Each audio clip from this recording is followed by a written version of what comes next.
We're now down to the final two short films that have meant most to me over the 13 years that I've been leading Odyssey Impact. Back in 2015, a story jumped out from all the rest. Ordinary people being extraordinary, tick. Offering hope when there seemed to be none, tick. The power of a single act of kindness to transform the hardest of hearts, tick. The power to be a light in the darkness, tick. Here's Life After Hate. For 7 years in the late 80s and early 1990s, I was a member of white supremacist skinhead gangs. I was an organizer, I was a leader, and I was lead vocal in what we called a white power metal band.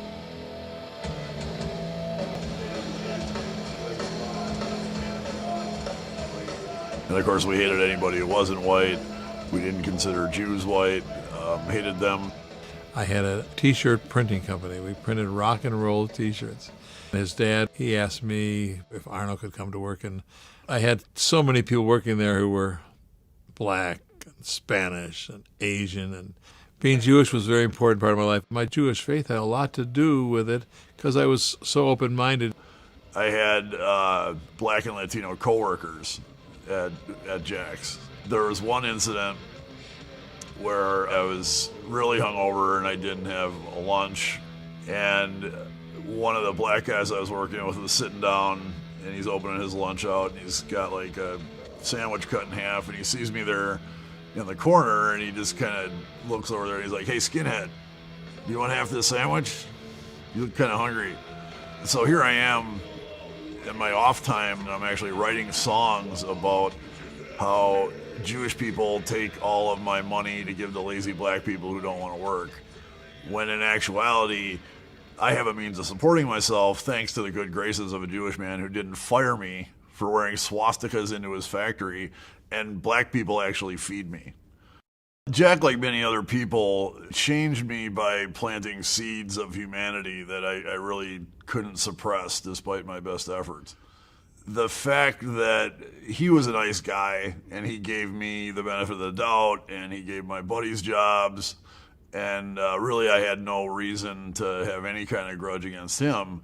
The knowledge of that was something that always kind of ate away at me, and it hit me that if I didn't change my ways, death or prison would have taken me from my daughter. I'm in this group, Serve to Unite, because it's very important to me to help make our world a more peaceful place and to help people get along together. Serve to Unite was founded in response to the August 5th, 2012 Sikh temple shooting, where a white supremacist murdered 6 people. The idea was to transform this atrocity into an ongoing engine to bring people together and to truly defy the hate and violence behind the crime.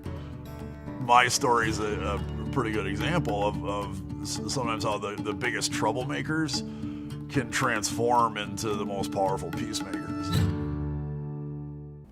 To me, the film that you've just seen does something that's so important that if it was the only thing all our films ever did over the last 13 years, I would still say that was a success. We made a difference. And that's because that film brings us all hope. Now, there may have been films we've made that have been better shot. They may have better actuality. But at the bottom of it, that little film shows an amazing transformation. And that no matter what the issue, no matter how dark and deep people have fallen, compassion can always win over aggression. So check out Arno and Pandip's work at Serve to Unite with schools. He's also set up a not-for-profit, Life After Hate, helping extremists leave the organizations they get sucked into. And also check out Odyssey's website, which has more films lifting up stories of transformation and hope.